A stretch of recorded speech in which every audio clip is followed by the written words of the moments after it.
Hello students, MEd second semester के आपकी class में स्वागत है आपका paper policy perspective of education policy perspective of problems. ठीक है, ये आपका पेपर है जिसमें कल हम लोगों ने डिस्कस किया था हायर एजुकेशन के बारे में कि उच्च शिक्षा क्या होती है, उच्च शिक्षा के उद्देश्य, एम्स ऑफ हायर एजुकेशन, जो कि राधा कृष्णन के अकॉर्डिंग बताए थे हम लोगों ने। तो कहने का मतलब ये है कि कल हम लोगों ने हायर एजुकेशन के बारे में पढ़ा था, आज उसकी हम लोग हिस्ट्री के बारे में जानते हैं कि कैसे पहले के समय में शिक्षा दी जाती थी, कैसे एंशिएंट टाइम में शिक्षा दी गई, कैसे मिडिवल टाइम में शिक्षा का क्या तरीका था, माध्यम था, कैसे प्री एंड पोस्ट इंडिपेंडेंस, मतलब इंडिपेंडेंस के पहले क्या शिक्षा कैसे थी, इंडिपेंडेंस के बाद कैसी शिक्षा थी। तो ये आज हम लोग अध्ययन करेंगे। तो हिस्ट्री ऑफ हायर एजुकेशन आज हम लोग का टॉपिक है हिस्ट्री ऑफ हायर एजुकेशन। ठीक है, तो हम लोग स्टार्ट करते हैं। भारतीय शिक्षा का इतिहास भारतीय सभ्यता का भी इतिहास रहा है, क्योंकि शिक्षा और सभ्यता, जब तक शिक्षा नहीं होगी तब तक सभ्य इंसान प्राणी नहीं बन सकता है। इसलिए भारतीय शिक्षा का इतिहास भारतीय सभ्यता का भी इतिहास रहा है। भारतीय समाज के विकास और उसमें होने वाले परिवर्तन, जैसे जैसे भारतीय समाज का विकास होता जाएगा वैसे वैसे उसमें परिवर्तन होना स्वाभाविक है। जैसे जैसे आप प्रगति करते जाते हैं आप में उतने चेंजेस आते जाते हैं। जैसे जैसे समाज में परिवर्तन होते जाते हैं वैसे समाज में विकास होता जाता है, समाज विकसित होता जाता है, उसमें परिवर्तन होते जाते हैं। निरंतर परिवर्तनशील रहता है। सूत्रकाल तथा लोकायत के बीच में शिक्षा की सार्वजनिक प्रणाली के पश्चात हम बौद्धकालीन शिक्षा को निरंतर बौद्धिक तथा सामाजिक प्रतिबद्धता से परिपूर्ण होते देखते हैं बौद्ध काल में। अब जैसे यहाँ बौद्ध काल आया तो हम स्टार्ट करते हैं एंशिएंट टाइम से। तो एंशिएंट टाइम में सबसे पहला आपका आता है,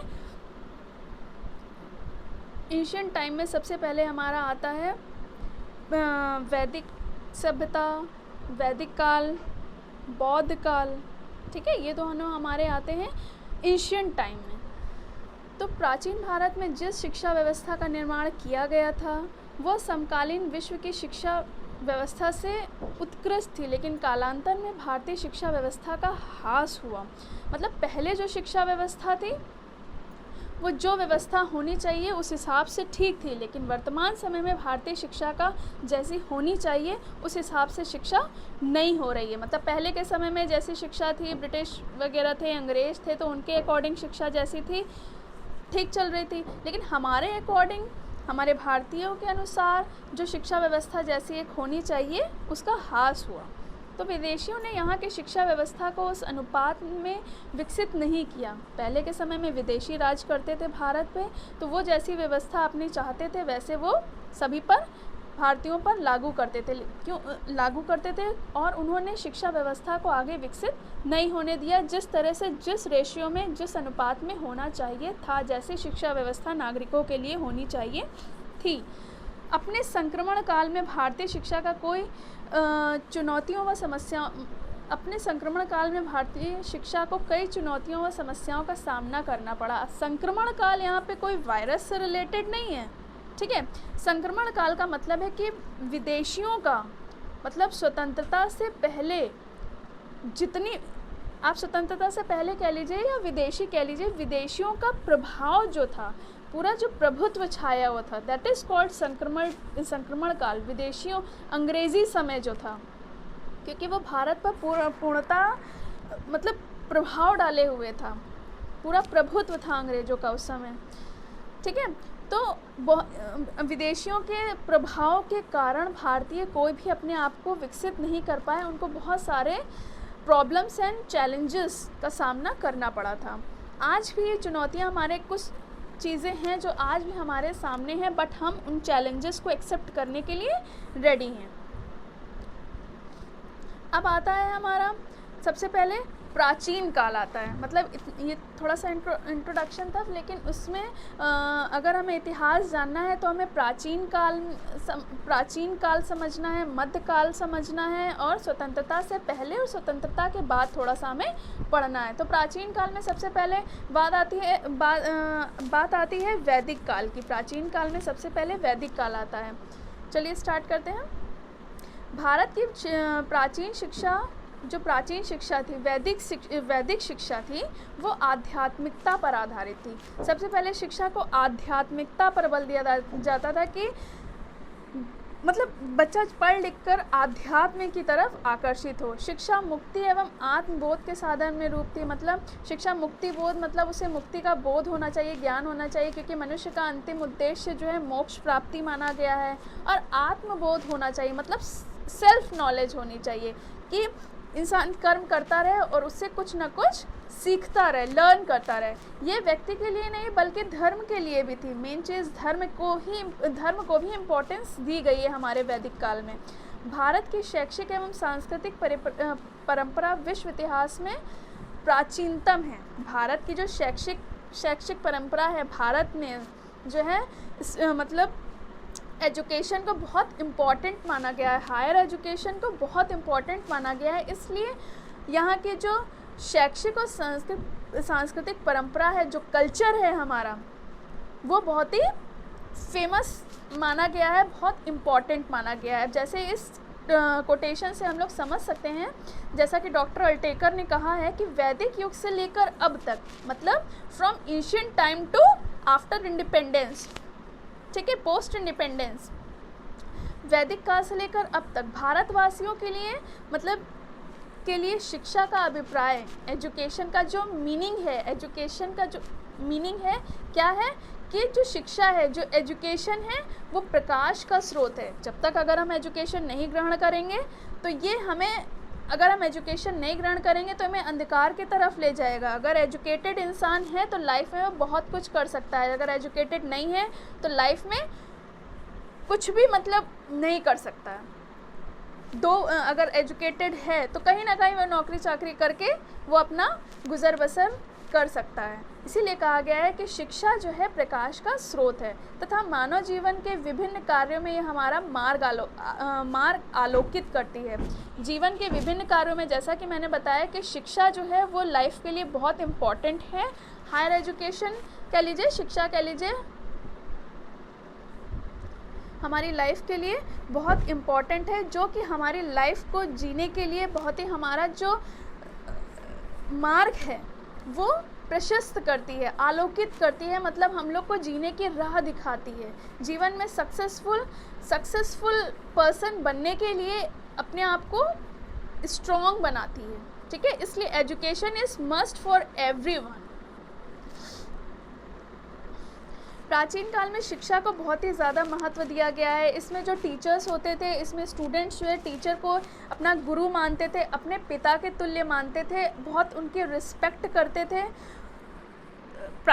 वैदिक काल का जो जीवन था वो थोड़ा कष्ट में ज़रूर था, बहुत ही प्रॉब्लम होती थी, बहुत ही कष्ट भरा था, लेकिन बहुत ही घोर तपस्या होती थी उसमें जीवन जीने के लिए। उसमें जो शिक्षा दी जाती थी, वैदिक काल में जो हायर एजुकेशन होती थी वो गुरुकुल व आश्रम में दी जाती थी।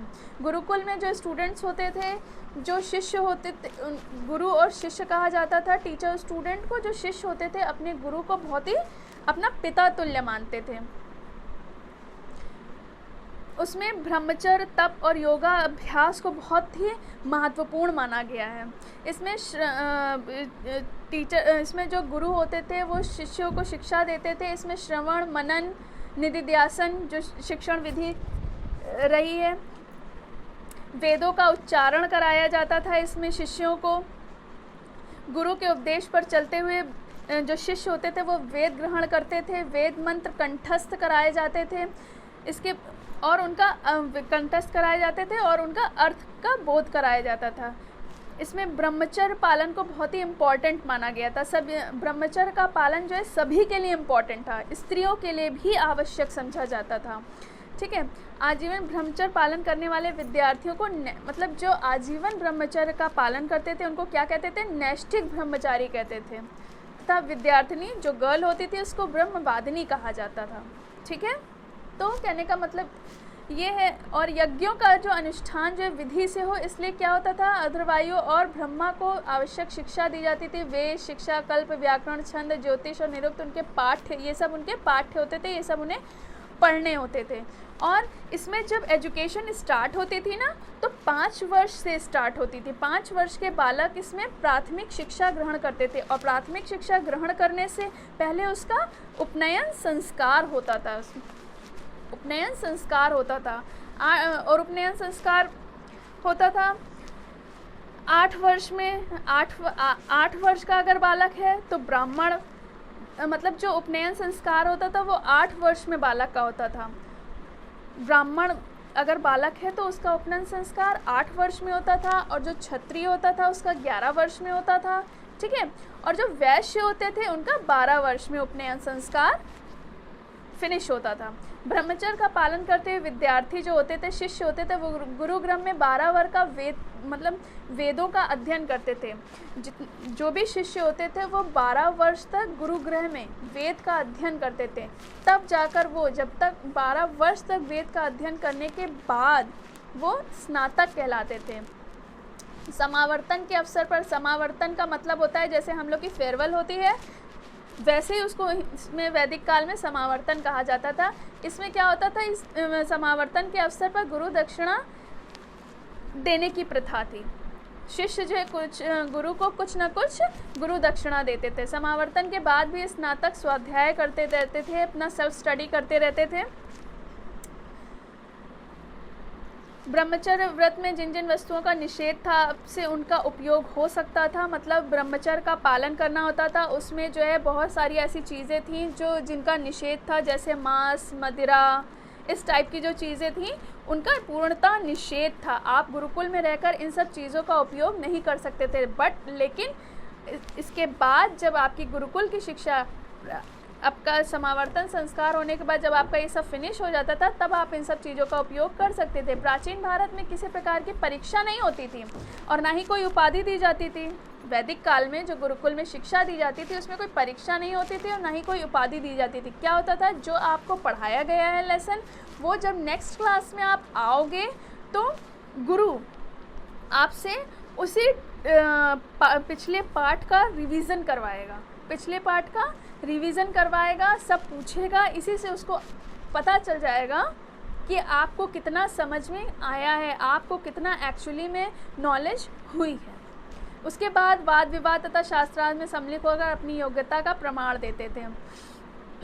भारतीय शिक्षा में आचार्य का स्थान बड़ा ही गौरव, आचार्य मतलब गुरु का जो स्थान था बहुत ही स्ट्रॉन्ग था। जैसे मैंने अभी बताया कि जो है शिष्य जो है अपने गुरु को पिता तुल्य मानते थे, तो ये बहुत ही एक ऑनर की बात है, ये बहुत ही गौरव की बात है। उनका बड़ा सम्मान किया जाता था। आचार्य जो थे वो पारंगत और मतलब सदाचारी, क्रियावान व निर्भिमान होते थे, मतलब बहुत ही विद्वान थे, बहुत ही टैलेंटेड होते थे, सदाचारी थे, बहुत ही निरभिमान, उनको कोई भी उनके अंदर ईगो नहीं था। बहुत ही सिंपली वे में वो अपने शिष्यों को शिक्षा देते थे।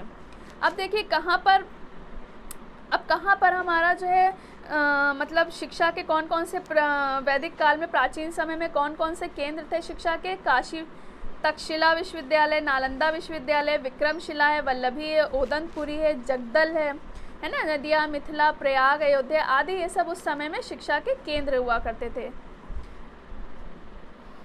चलिए वैदिक काल में इतना समझने के लिए काफ़ी है। फिर हम आते हैं मध्यकाल में। ठीक है, मध्यकाल में क्या था, वैदिक काल हो गया, उसके बाद बौद्ध काल आता है। बौद्ध काल में मतलब इस बौद्ध काल को भी हम थोड़ा सा एक्सप्लेन कर देते हैं कि बौद्ध काल में भी थोड़ा सा फ्रीडम थी। वहाँ पे शिक्षा विहारों में दी जाती थी, बहुत थोड़ा फ्रीडम था वहाँ पे। उपाध्याय व उपाध्याय होते थे उसमें, गुरु शिष्य, ठीक है, उसमें जो है थोड़ा सा फ्रीडम था। जितनी स्ट्रिक्टनेस हमारे वैदिक पीरियड में थी उतनी थोड़ा सा हमको रिलैक्सेशन मिलता है हमारे बौद्ध काल में। ठीक है, फिर हमारा रिलैक्सेशन मिलता है। फिर उसमें जो शिक्षा जो है विहारों में दी जाती थी।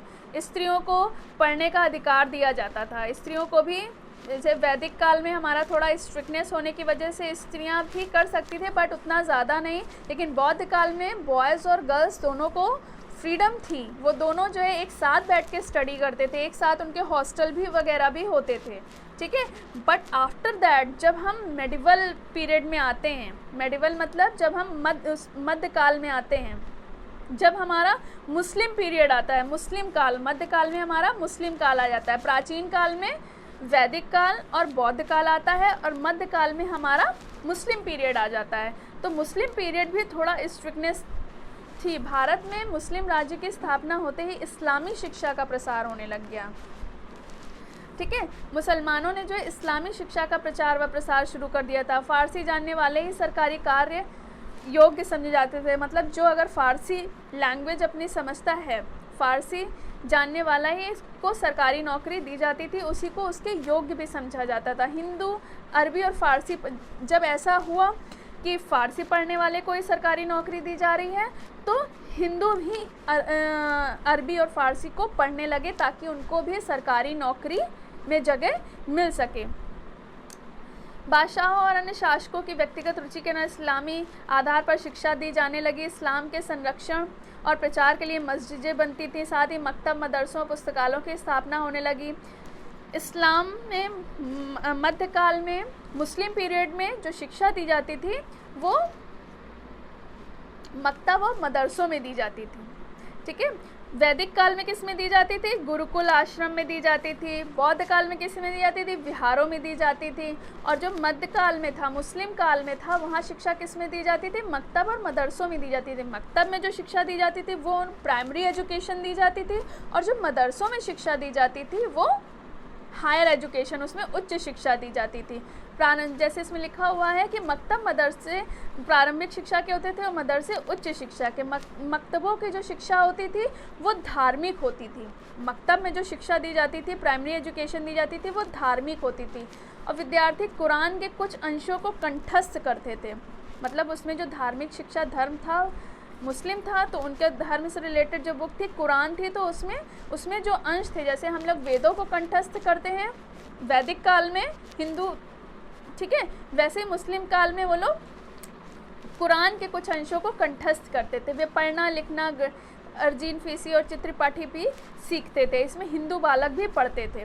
मकतबों में शिक्षा प्राप्त कर विद्यार्थी मदरसों में, जब हम लोग प्राइमरी एजुकेशन कर लेते हैं, जैसा भी मैंने पिछले क्लासेस में भी, पिछले वीडियोस में भी बताया है कि पहले हायर एजुकेशन, पहले हम लोग प्राइमरी एजुकेशन अचीव करते हैं, फिर हम लोग माध्यमिक शिक्षा, पहले प्राथमिक, फिर माध्यमिक, फिर उच्च शिक्षा। तो इसमें भी मकतबी शिक्षा करने के बाद मदरसों में प्रविष्ट होते थे। यहाँ प्रधानतः धार्मिक शिक्षा दी जाती थी, साथ ही साथ इतिहास है, व्याकरण है, गणित है, कानून, मतलब आदि बहुत सारी चीज़ें, बहुत सारे सब्जेक्ट्स उन्हें पढ़ाए जाते थे। सरकार जो है शिक्षकों को नियुक्त करती थी, ठीक है। छात्रावास का भी प्रबंध मदरसे में रहता था। दरिद्र विद्यार्थियों को भी सब छात्रवृत्ति मिलती थी। अनाथालयों का संचालन होता था। शिक्षा जो होती थी वो निःशुल्क होती थी। हस्तलिखित पुस्तकें जो है पढ़ाई जाती थी। और जो भाई राजकुमार जो बहुत बड़े बड़े घर के होते हैं, उनके लिए तो महलों के भीतर शिक्षा का प्रबंध वगैरह रहता था। मतलब उनके लिए थोड़ा सा लग्जरी टाइप की, लग्जरी एटमॉस्फेयर में उनको एजुकेशन दी जाती थी।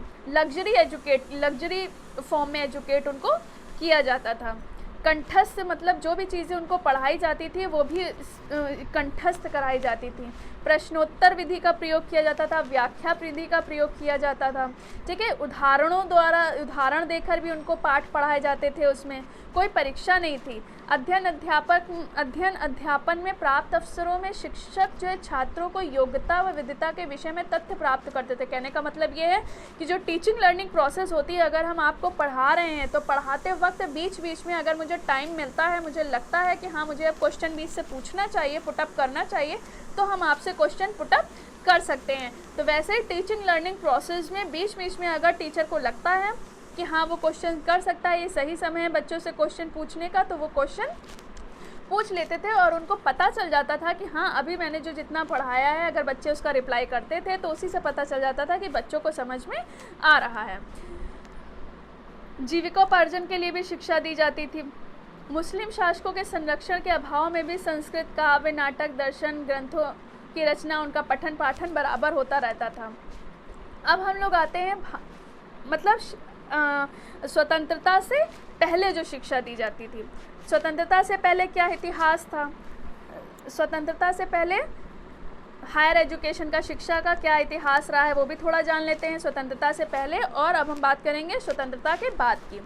तो ब्रिटिश काल में शिक्षा जो थी वो सबसे पहले उसमें मिशनरियों का प्रवेश हुआ। इस काल में महत्वपूर्ण शिक्षा दस्तावेज में मैकाले का घोषणा पर 1835, वुड का घोषणा पर 1854, हंटर आयोग 1882 सम्मिलित हैं। इस काल में शिक्षा का जो उद्देश्य था वो अंग्रेजों के राज्य के शासन संबंधी हितों को ध्यान में रख के बनाया गया था। ऑब्वियस सी बात है, हम लोगों को सभी को पता है कि स्वतंत्रता से पहले हमारे देश में अंग्रेजी शासन रहा है, ब्रिटिश रूल रहा है। ब्रिटिश जो है हम इंडियंस पर रूल करते थे। तो जितने भी घोषणा पत्र आए हैं उसमें यही था कि शिक्षा का उद्देश्य यही था कि अंग्रेजों के राज्य में उन्हीं से संबंधित हितों को ध्यान में रखकर सभी को शिक्षा दी जाए।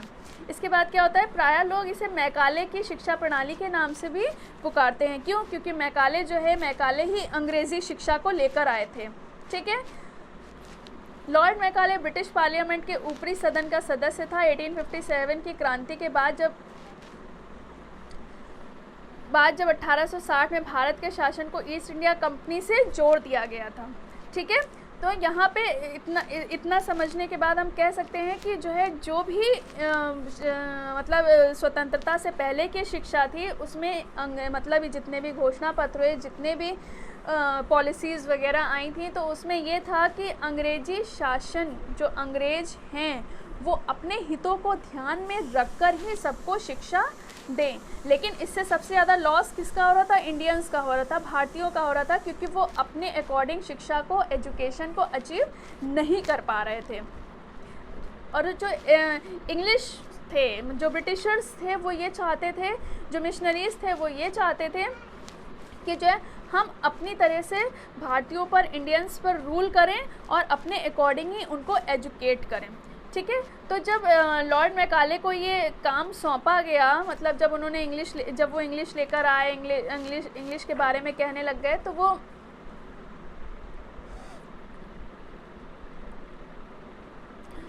इंग्लिश लेकर आए, तो ये काम जो है लॉर्ड मैकाले को सौंपा गया। और लॉर्ड मैकाले ने डिसाइड किया कि पहले हम सभी जगहों का, पूरे कंट्री का भ्रमण करेंगे, देखेंगे कि वहाँ पे कैसा एटमॉस्फेयर है। तो जब वो आने लगे, जब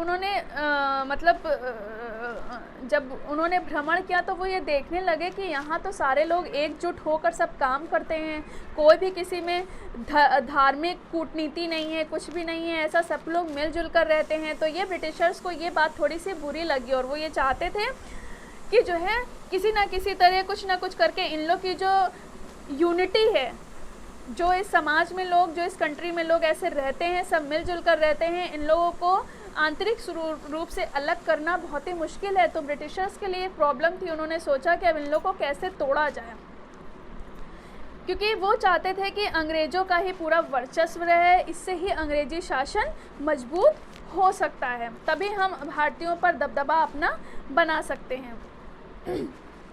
तो इसके बाद ईसाई मिशनरियों ने भी अपनी महत्वपूर्ण, मतलब ब्रिटिशर्स थे, फिर उन्होंने अपना जो थोड़ा सा काम था वो लॉर्ड मैकाले को सौंपा। लॉर्ड मैकाले के बाद ये ईसाई मिशनरीज़ ने भी अपनी महत्वपूर्ण भूमिका निभाई। मिशनरियों ने सर्वप्रथम मैकाले की शिक्षा नीति को लागू किया, और जब लॉर्ड मैकाले को लागू किया, जब लॉर्ड मैकाले के पास ये सब चीज़ें थीं, तो उनसे छीनकर ये पूरा अधिकार जो है रानी विक्टोरिया के अधीन कर दिया गया। मैकाले को भारत में अंग्रेज़ों के शासन को मजबूत बनाने के लिए आवश्यक नीतियाँ सुझाने का कार्य सौंप दिया गया। मतलब पहले जो काम था सब रूल लागू करना भारतीयों पर, तो ये सब काम उनसे छीनकर किसको दे दिया गया था?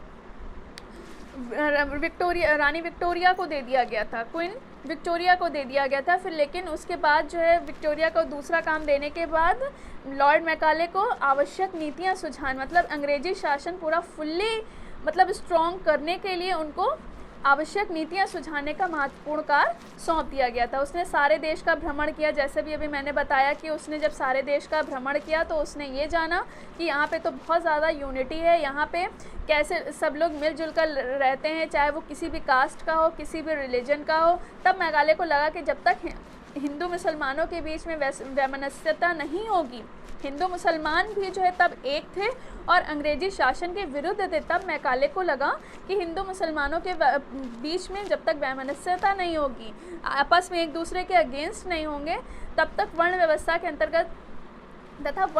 के अंतर्गत संचालित समाज की एकता नहीं टूटेगी, तब तक भारत पर अंग्रेजी शासन मजबूत नहीं होगा। तो उन लोगों ने, मेघालय ने अपनी इन्हीं सब कूटनीतिक हरकतों के कारण कूटनीति बनाकर भारतीय समाज की एकता को नष्ट करने तथा उनके प्रति वैमनस्य उत्पन्न, उनके प्रति घृणा उत्पन्न करने के लिए मेघालय ने वर्तमान शिक्षा प्रणाली को बनाया। अंग्रेजों की शिक्षा नीति का लक्ष्य संस्कृत, फारसी तथा लोक भाषाओं के वर्चस्व को छोड़ के अंग्रेजी का वर्चस्व कायम करना था। जब स्वतंत्रता से पहले जब अंग्रेज थे, तो जैसा कि आप देख रहे हैं इसमें लिखा हुआ है कि संस्कृत, फारसी वगैरह भाषाओं को छोड़कर, लोक भाषाओं को छोड़कर वो ये चाहते थे कि सभी लोग अंग्रेजी भाषा को, इंग्लिश लैंग्वेज को मतलब अचीव कर लें और सारी भाषाओं का प्रयोग यूज़ ना करें। साथ ही सरकार चलाने के लिए अंग्रेज़ों को तैयार करना, मतलब वो इंग्लिश लैंग्वेज का वर्चस्व चाहते थे, पूरा प्रभाव चाहते थे, कोई भी अदर लैंग्वेज का यूज़ नहीं चाहते थे। वो चाहते थे पूरे विश्व में हम इंग्लिश लैंग्वेज ही, इंग्लिश का ही वर्चस्व बढ़े। इस प्रणाली के जरिए वंशानुगत कर्म के प्रति घृणा पैदा करना और उनमें कूटनीति के द्वारा आपस में वैमनस्यता का भाव पैदा करके वो पूरी तरह से सबको अलग अलग तोड़कर, चाहे हिंदू मुसलमान हो, चाहे किसी भी कास्ट को, सबको तोड़कर बस वो इंग्लिश भाषा का वर्चस्व चाहते थे। वो चाहते थे कि भारत में हमारे कोई भी लैंग्वेज ना यूज़ हो, हिंदी है, फारसी है, अरबी है, कोई भी ये सब लैंग्वेजेस यूज़ ना हो, बस कौन सी भाषा रहे, हमारी इंग्लिश लैंग्वेज रहे। और वो मतलब सभी लोगों को अंग्रेज़ बनाना चाहते थे। तो ये हमारे स्वतंत्रता से पहले था। स्वतंत्रता से पहले की शिक्षा थी कि जिसमें अंग्रेज़ चाहते थे कि इंग्लिश भाषा का वर्चस्व रहे, उनका रूल रहे पूरा, और इनके मतलब ब्रिटिशर्स की वजह से, अंग्रेज़ों की वजह से भारतीयों का इसमें बहुत ज़्यादा लॉस रहा है। अब देखिए स्वतंत्रता के बाद की क्या बात होती है कि किस तरह से स्वतंत्रता के बाद, जो स्वतंत्रता से पहले इतना लॉस हुआ है इंडियंस का, आफ्टर इंडिपेंडेंस, पोस्ट इंडिपेंडेंस में कौन कौन सी नीतियाँ आई हैं, रणनीतियाँ हुई हैं, जिसकी वजह से भारत में हायर एजुकेशन थोड़ा सा नहीं, बहुत ज़्यादा इम्प्रूव हुआ है। देखिए आज़ादी के बाद राधा कृष्णन आयोग, जैसा भी अभी मैंने कल के क्लास में बताया था कि राधा कृष्णन आयोग, जिसे हम विश्वविद्यालय शिक्षा आयोग भी कहते हैं, जो कि 1948 में से 1949 तक रहा था, उसने विश्वविद्यालय अनुदान आयोग UGC, ठीक है, कोठारी आयोग, राष्ट्रीय शिक्षा नीति एवं नवीन शिक्षा नीति, इन सब ये जितने भी नीतियां हैं, जितने भी कमिटीज़ हैं, जितने भी जो भी चीज़ें इस तरह की आई हैं, उसने भारतीय शिक्षा को इम्प्रूव करने की बात कही है। इन सब के द्वारा भारतीय शिक्षा व्यवस्था को सही समय पर सही दिशा देने की कोशिश की गई है। सबने जो है शिक्षा व्यवस्था के जो स्ट्रक्चर जो बिफोर इंडिपेंडेंस था, उस स्ट्रक्चर को हटा के न्यू स्ट्रक्चर डेवलप करने की सोची, रणनीतियाँ बनाएं कि किस तरह हम इंडियंस को बहुत अच्छे से मतलब एजुकेट कर सकते हैं। जो भी वो ब्रिटिशर्स के अंडर में रह के शिक्षा मतलब एजुकेशन अचीव कर रहे थे, कैसे वो फ्री माइंड हो के अपनी शिक्षा को अचीव करें, और उनके लिए सारे रूल्स रेगुलेशंस बनाए गए, उनके लिए सारी मतलब व्यवस्थाएं की गई ताकि वो उच्च शिक्षा अच्छे से प्राप्त कर सके। जो कठिनाइयाँ, जो प्रॉब्लम्स उनको ब्रिटिश टाइम में हुई है, अंग्रेज़ों के समय में हुई है, वो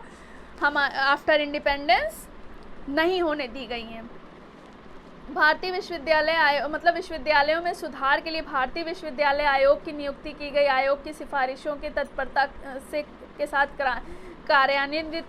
कार्यान्वित किया गया, मतलब बहुत ही रूल्स रेगुलेशंस बना के विश्वविद्यालयों में स्ट्रक्चर अच्छे से, विश्वविद्यालय का, यूनिवर्सिटीज़ का स्ट्रक्चर किस तरह से इंडियंस को कोई प्रॉब्लम ना हो, उस वजह से जो यूनिवर्सिटीज़ में काफ़ी व्यवस्थाएं की गई, अरेंजमेंट किए गए ताकि किसी को कोई प्रॉब्लम ना हो सके हायर एजुकेशन अचीव करने में, उच्च शिक्षा में। इन्हीं सब रणनीतियों के द्वारा, चाहे वो विश्वविद्यालय आयोग हो, हमारा मुदालिया माध्यमिक शिक्षा आयोग हो, कोठारी कमीशन हो, कोठारी आयोग हो, राष्ट्रीय शिक्षा नीति हो, यूजीसी हो, इन सब ने बहुत मेहनत करी है आफ्टर इंडिपेंडेंस सभी को उच्च शिक्षा प्रदान करने में अच्छे से।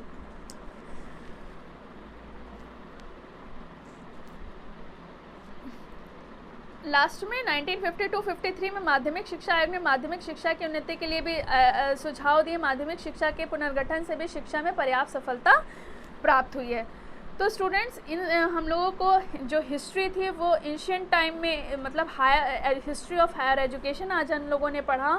हम लोगों ने एंशिएंट टाइम के हिस्ट्री जानी, मेडिवल टाइम की जानी, प्री एंड पोस्ट इंडिपेंडेंस के बारे में हमने हिस्ट्री जानी। मतलब प्री एंड पोस्ट में हायर एजुकेशन कैसी थी, एंशिएंट टाइम में कैसी थी और मेडिवल टाइम में कैसी थी। तो आज के इस टॉपिक में बस इतना ही। बाकी कल हम लोग नए टॉपिक के साथ मिलते हैं।